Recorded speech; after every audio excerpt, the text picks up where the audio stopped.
Yeah. Jan. Hi, I'm Cassie. I'm Rachel. I'm Maddie. So we're here on Overlau, an island off the main island. We're about 15-20 minutes out of Levuka, which is the old capital. So everyone is super, super friendly. It's a really nice it's just a really nice atmosphere to it.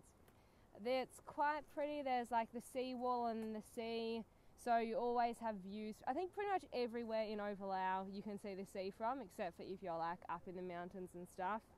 And then further out, everything is just green, like palm trees everywhere. It's gorgeous. Yeah. It's so like really lucky everything belongs on a postcard pretty much. Yeah. So I'm placed at Delana Methodist Primary School, so I live right next door with the head teacher. And for the first couple of days I was taking a class because the teacher was sick, and I noticed during the class that the students were like very different levels, so some of them couldn't even read and write and some of them were very intelligent. And so then when the teacher came back and they asked me, what do you want to do at the school, I said I'd take kind of remedial English classes. So at the moment I work closely with a group of around 5 or 6 students from each class, the ones who are behind, and so I help them with their reading and writing to try and catch them up to the rest of the class. So yeah, it's really good. I'm at St John's College.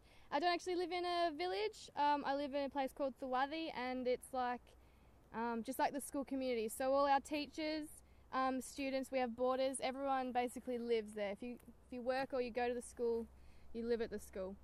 So I live in the convent with the nuns, and so there's a matron and she takes care of the boarder girls.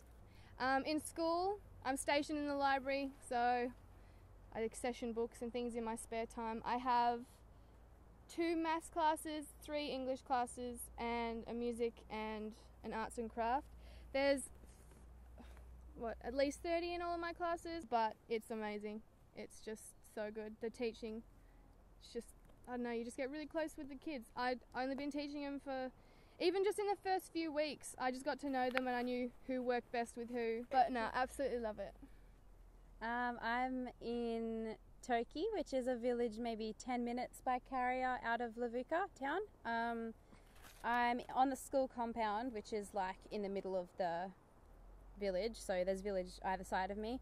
I teach arts and craft to all classes, and I have my own classroom. I probably teach for like 3 or 4 hours a day, which doesn't sound like much, but there's a lot of preparation before classes and after classes. And when I'm not teaching that, I teach singing on Fridays and I do sport on Fridays, and I'll clean up the library, and I'm doing typing classes as well.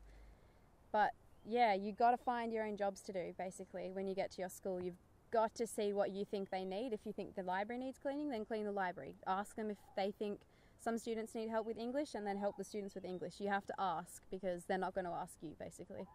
You get really close with, as long as you go out and be proactive, you can get really close with the people in the village as well.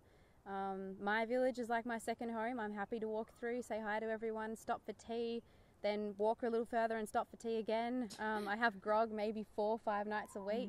You don't have to have grog, it's not like mandatory, but I have it because I like catching up with new people, meeting new people from the other villages. You just love grog. I just love grog.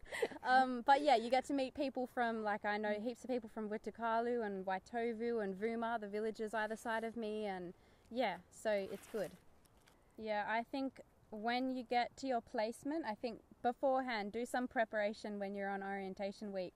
Decide what kind of person you want to be, like how outgoing you want to be when you get to your placement. Because if you start off by being really shy and reserved, it's going to be hard to change that. They're all going to think you want your space. They're going to leave you to yourself. Yeah. If you want to be outgoing and really get into it, then start from the beginning. Let them know you want to help out. You want to do the dishes. You want to go with them to school in the morning, go with them to town when they go shopping. Everything they do, basically, you want to do it with them.